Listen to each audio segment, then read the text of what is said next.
un comienzo difícil. La lección 3 del tercer trimestre, la semana del 12 al 18 de julio del año 2025. Sábado por la tarde, 12 de julio. Para memorizar. Después Moisés y Aarón se presentaron ante Faraón y le dijeron: El Señor, el Dios de Israel, dice así: Deja ir a mi pueblo a celebrarme fiesta en el desierto. Y Faraón respondió: ¿Quién es el Señor para que yo obedezca su voz y deje ir a Israel? Yo no conozco al Señor, ni tampoco dejaré ir a Israel. Éxodo capítulo 5, versículo 1 y 2. Los hebreos habían esperado obtener su libertad sin ninguna prueba especial de su fe, sin penurias ni sufrimientos verdaderos, pero aún no estaban preparados para la liberación. Tenían poca fe en Dios y no querían soportar con paciencia sus aflicciones hasta que Él creyera conveniente obrar por ellos. Muchos se conformaban con permanecer en la servidumbre antes que enfrentar las dificultades que acompañarían el traslado a una tierra extraña, y los hábitos de algunos se habían hecho tan parecidos a los de los egipcios que preferían vivir en Egipto. Por lo tanto, el Señor no los liberó mediante la primera manifestación de su poder ante el faraón. Rigió los acontecimientos para que se desarrollara más plenamente el espíritu tiránico del rey egipcio y para revelarse a su pueblo. Cuando vieran su justicia, su poder y su amor, elegirían dejar a Egipto y entregarse a su servicio. La tarea de Moisés habría sido mucho menos difícil de no haber sido que muchos israelitas se habían corrompido tanto que no querían abandonar Egipto. Patriarcas y Profetas, página 236, párrafo 3. Domingo 13 de julio. ¿Quién es el Señor? ¿Cuál fue la respuesta del faraón a la exigencia divina: deja ir a mi pueblo? Ver Éxodo capítulo 5 versículos 1 y 2. ¿Y qué es lo significativo de su respuesta? A Moisés se le había dado también un mensaje para el rey. Los dos hermanos entraron en el palacio del faraón como embajadores del Rey de Reyes y hablaron en su nombre. Jehová, el Dios de Israel, dice así: Deja ir a mi pueblo para que me celebre una fiesta en el desierto. Véase Éxodo capítulos del 5 al 11. Patriarcas y Profetas, página 233, párrafo 2. ¿Quién es Jehová para que yo oiga su voz y deje ir a Israel? Yo no conozco a Jehová ni tampoco dejaré ir a Israel. Patriarcas y Profetas, página 234, párrafo 1. Ellos dijeron: El Dios de los hebreos se nos ha manifestado. Iremos pues ahora 3 días de camino por el desierto, y ofreceremos sacrificios a Jehová, nuestro Dios, para que no venga sobre nosotros con peste o con espada. Patriarcas y Profetas, página 234, párrafo 2. Bajo la mano de Dios, la naturaleza ministra contra los transgresores de las leyes de Dios. Ella guarda sus elementos destructivos en su seno hasta el momento en que irrumpirán para destruir al hombre y purificar la tierra. Cuando el faraón desafió a Dios por medio de Moisés y Aarón diciendo: ¿Quién es el Señor para que yo obedezca su voz? No conozco al Señor ni dejaré ir a Israel. La naturaleza expresó su simpatía con su hacedor herido y cooperó con Dios para vengar el insulto a Jehová. Todo Egipto quedó desolado a causa de la obstinada resistencia del faraón. Carta 209 del año 1899.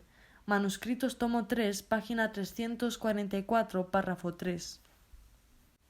Después entraron Moisés y Aarón y dijeron a Faraón: Así ha dicho Jehová, Dios de Israel: Deja ir a mi pueblo para que me celebre banquete en el desierto. Y Faraón dijo: ¿Quién es el Señor para que yo obedezca su voz de dejar ir a Israel? No conozco a Jehová, ni dejaré ir a Israel. Y ellos dijeron: El Dios de los hebreos se ha reunido con nosotros. Vamos, te rogamos, 3 días de camino al desierto, y sacrifiquemos al Señor nuestro Dios, no sea que caiga sobre nosotros la peste o la espada. La petición de Moisés y Aarón era muy modesta. Pidieron ir solo 3 días de viaje, pero el faraón se negó a ello con altanería y se declaró totalmente ignorante del Dios de Israel. Pero el Señor se propuso hacer saber al faraón que su voz debe ser obedecida, que Él está por encima de todo y obligará a los soberbios gobernantes a inclinarse ante su autoridad. Lunes 14 de julio. Un comienzo difícil. Lee Éxodo capítulo 5 versículo 3 al 23. ¿Cuáles fueron los resultados inmediatos del primer encuentro de Moisés y Aarón con el faraón? Ya el rey había oído hablar de ellos y del interés que estaban despertando entre el pueblo. Se encendió su ira y les dijo: Moisés y Aarón, ¿por qué buscáis apartar al pueblo de su trabajo? Volved a vuestras tareas. Ya el reino había sufrido una gran pérdida debido a la intervención de estos forasteros. Al pensar en ello, añadió: Ahora que el pueblo de la tierra es numeroso, vosotros queréis apartarlo de sus tareas. Patriarcas y Profetas, página 234, párrafo 3. El rey, lleno de ira, sospechaba que los israelitas tenían el propósito de rebelarse contra su servicio. El descontento era el resultado de la ociosidad. Trataría de que no tuvieran tiempo para dedicarlo a proyectos peligrosos. Inmediatamente dictó medidas para hacer más severo su trabajo y aplastar el espíritu de independencia. El mismo día ordenó hacer aún más cruel y opresiva su labor. Patriarcas y Profetas, página 234, párrafo 5. En aquel país el material de construcción más común eran los ladrillos secados al sol. Las paredes de los mejores edificios se construían de este material y luego se recubrían de piedra. Y la fabricación de los ladrillos requería una gran cantidad de siervos. Como el barro se mezclaba con paja, para que se adhiriera bien, se requerían grandes cantidades de este último elemento. El rey ordenó ahora que no se suministrara más paja, que los obreros debían buscarla ellos mismos, y esto exigiéndoseles que fabricaran la misma cantidad de ladrillos. Patriarcas y Profetas, página 234, párrafo 6. Lee Éxodo capítulo 5 versículo 21 y ponte luego en el lugar de estos hombres cuando confrontaron a Moisés y a Aarón. ¿Por qué dijeron eso? Esta orden causó gran consternación entre los israelitas por todos los lugares del país. Los comisarios egipcios habían nombrado a capataces hebreos para dirigir el trabajo del pueblo, y estos capataces eran responsables de la producción de los que estaban bajo su cuidado. Cuando la exigencia del rey se puso en vigor, el pueblo se diseminó por todo el país para recoger rastrojo en vez de paja, pero les fue imposible realizar la cantidad de trabajo acostumbrada. A causa del fracaso, los capataces hebreos fueron azotados cruelmente. Patriarcas y Profetas, página 234, párrafo 7. Estos capataces creyeron que su opresión venía de sus comisarios y no del rey mismo, y se presentaron ante éste con sus quejas. Su protesta fue recibida por el faraón con un insulto. Están ociosos, por eso claman diciendo: «Vamos y ofrezcamos sacrificios a nuestro Dios». Se les ordenó regresar a su trabajo con la declaración de que de ninguna manera se aligerarían sus cargas. Al volver encontraron a Moisés y a Aarón y clamaron ante ellos: «Que Jehová os examine y os juzgue, pues nos habéis hecho odiosos ante el faraón y sus siervos, y les habéis puesto la espada en la mano para que nos maten». Patriarcas y Profetas, página 235, párrafo 1. Martes 15 de julio. El divino yo. Lee Éxodo capítulo 5, versículo 22 a Éxodo capítulo 6, versículo 8. ¿Cuál es la respuesta de Dios a Moisés y qué importantes verdades teológicas se destacan aquí? Cuando Moisés oyó estos reproches, se afligió mucho. Los sufrimientos del pueblo habían aumentado en gran manera. Por toda la tierra se elevó un grito de desesperación de ancianos y jóvenes, y todos se unieron para culparlo a él por el desastroso cambio de su condición. Con amargura de alma Moisés clamó a Dios: Señor, ¿por qué afliges a este pueblo? ¿Para qué me enviaste? Porque desde que yo fui al faraón para hablarle en tu nombre, he afligido a este pueblo, y tú no has librado a tu pueblo. Jehová respondió a Moisés: Ahora verás lo que yo haré al faraón, porque con mano fuerte los dejará ir, y con mano fuerte los echará de su tierra. Otra vez le recordó el pacto hecho con sus padres y le aseguró que sería cumplido. Patriarcas y Profetas, página 235, párrafo 2.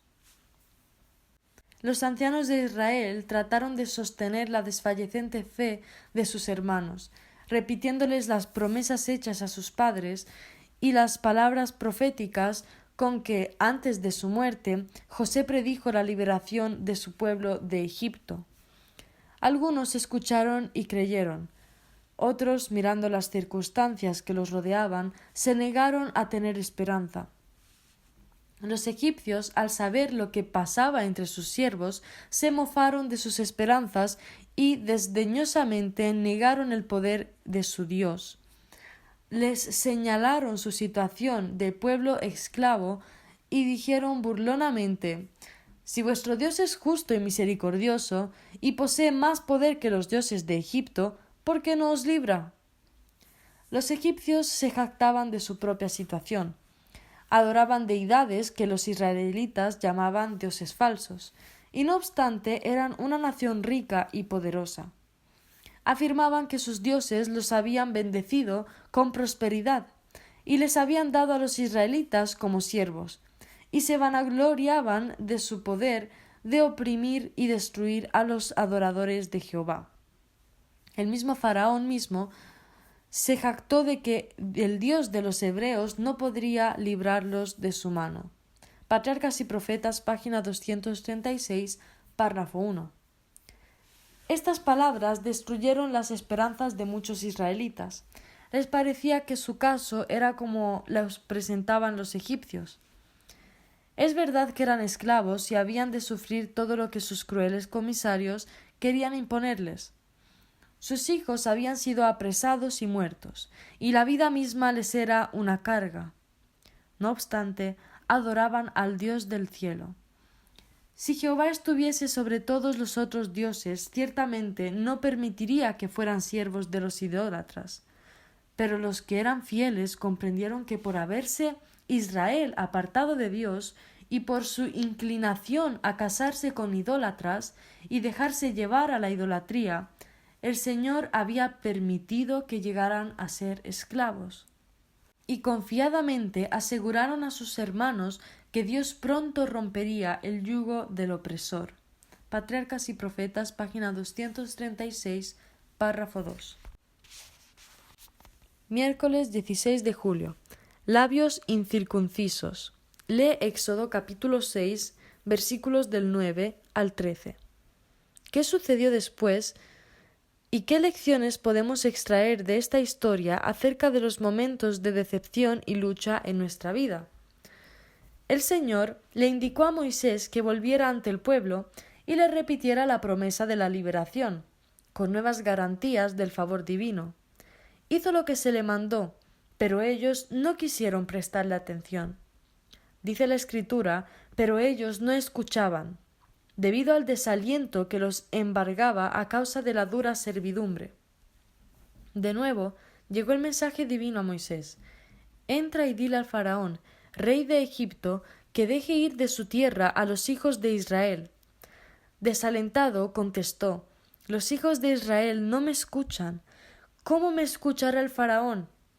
Se le dijo que llevara a Aarón consigo y que se presentara ante el faraón, para pedir otra vez que deje ir de su tierra a los hijos de Israel. Patriarcas y Profetas, página 237, párrafo 1. Se le dijo que el monarca no cedería hasta que Dios visitara con sus juicios a Egipto y sacara a Israel mediante una poderosa manifestación de su poder. Antes de enviar cada plaga, Moisés había de describir su naturaleza y sus efectos para que el rey se salvara de ella si quería. Todo castigo despreciado sería seguido de uno más severo, hasta que su orgulloso corazón se humillara y reconociera al Creador del cielo y de la tierra como el Dios verdadero y viviente. El Señor iba a dar a los egipcios la oportunidad de ver cuán vana era la sabiduría de sus hombres fuertes, cuán débil era el poder de sus dioses que se oponían a los mandamientos de Jehová. Castigaría al pueblo egipcio por su idolatría y anularía las supuestas bendiciones que decían recibir de sus dioses inanimados. Dios glorificaría su propio nombre para que otras naciones oyeran de su poder y temblaran ante sus prodigios, y para que su pueblo se apartara de la idolatría y le tributara verdadera adoración. Patriarcas y Profetas, página 237, párrafo 2. Cuando las cosas van contrario a la voluntad y los caminos de uno, hoy día la mayoría de los cristianos le dan el crédito al diablo. Sólo cuando las cosas van de acuerdo a su gusto le dan el crédito a Dios. Balaam también estaba contento cuando se abrió el camino para que fuera a Balac, pero cuando el ángel del Señor bloqueó el camino por el cual él estaba viajando, entonces Balaam se puso tan enojado como un perro y golpeó al asno. No, nada sino usted mismo puede derrotar los planes de Dios para usted. Sean sus amigos o sus enemigos, sean bestias o reyes, los encontrará todos inconsciente o conscientemente, obrando para su bien en lugar que para su daño, si usted está haciendo lo que Dios ordena. Qué rico recurso es el cielo, y quién lo sabe. Recuerde ahora que lo que pueda estar en su camino, sea el mar Rojo o el río Jordán, sea una montaña o un desierto, vendrá a ser su paso hacia adelante. Jueves 17 de julio. Como Dios para Faraón. Lee Éxodo capítulo 6, versículo 28 al capítulo 7, versículo 7. ¿Cómo responde el Señor a la objeción de Moisés? Moisés estaba algo desanimado. En su desaliento preguntó al Señor: «Si los hijos de Israel, tu pueblo circuncidado, no me escuchan, ¿cómo me escuchará Faraón, que es incircunciso e idólatra?» Y Jehová dijo a Moisés: «Mira, yo te he constituido Dios para Faraón, y tu hermano Aarón será tu profeta. Tú dirás todo lo que yo te mande, y Aarón tu hermano hablará a Faraón, para que envíe a los hijos de Israel fuera de su tierra. Y endureceré el corazón de Faraón, y multiplicaré mis señales y mis prodigios en la tierra de Egipto. Pero Faraón no os escuchará, para que yo ponga mi mano sobre Egipto y saque mis ejércitos y a mi pueblo, los hijos de Israel, de la tierra de Egipto con grandes juicios. Y sabrán los egipcios que yo soy Jehová, cuando extienda mi mano sobre Egipto y saque de en medio de ellos a los hijos de Israel». Y Moisés y Aarón hicieron como el Señor les mandó, así lo hicieron. Spiritual Gifts, tomo 3, página 203, párrafo 2. El Señor dijo a Moisés que los signos y prodigios que debía mostrar ante el faraón endurecerían su corazón, porque no los recibiría, y Dios multiplicaría sus signos. Cada castigo que el rey rechazara traería el siguiente castigo más cercano y severo, hasta que el orgulloso corazón del rey sería humillado, y debería reconocer al Hacedor de los cielos y de la tierra como el Dios vivo y todopoderoso. Spiritual Gifts, tomo 3, página 204, párrafo 1. Otra vez Moisés y Aarón entraron en los señoriales salones del rey de Egipto. Allí, rodeados de altas columnas y relucientes adornos, de bellas pinturas y esculturas de los dioses paganos, ante el monarca del reino más poderoso de aquel entonces, estaban de pie los dos representantes de la raza esclavizada, con el objeto de repetir el mandato de Dios que requería que Israel fuese liberado. Patriarcas y Profetas, página 237, párrafo 3. Viernes 18 de julio. Pensamiento final. Y me dijo: Hijo de hombre, yo te envío a los hijos de Israel, a una nación rebelde que se ha rebelado contra mí. Ellos y sus padres se han rebelado contra mí, hasta el día de hoy, porque son niños insolentes y duros de corazón. Yo te envío a ellos, y tú les dirás: Así ha dicho Jehová el Señor, y ellos oigan o no oigan, porque son una casa rebelde. Sabrán que ha habido un profeta entre ellos, y tú, hijo de hombre, no los temas, ni tengas miedo de sus palabras, aunque te acompañen zarzas y espinos, y habites entre escorpiones. No temas sus palabras, ni te asustes de sus miradas, aunque sean una casa rebelde, y les hablarás mis palabras, si oirán o si se abstendrán, porque son muy rebeldes. Ezequiel capítulo 2 versículos del 2 al 7. Díjome luego: Hijo del hombre, ve y entra a la casa de Israel y habla a ellos con mis palabras, porque no eres enviado a pueblo de habla profunda ni de lengua difícil, sino a la casa de Israel, no a muchos pueblos de profunda habla ni de lengua difícil, cuyas palabras no entiendas. Y si a ellos te enviara, ellos te oyerán. Mas la casa de Israel no te querrán oír, porque no me quieren oír a mí, porque toda la casa de Israel son tiesos de frente y duros de corazón. Ezequiel capítulo 3 versículos del 4 al 7. La condenación de Apocalipsis 3 versículos del 14 al 18 contra los laodicenses y la condenación de Ezequiel 2 versículos del 1 al 7 y Ezequiel 3 versículo 7 contra la casa de Israel, siendo la misma, por lo tanto, la una es el complemento de la otra. La una es una revelación de esta, de la cual la otra es la profecía.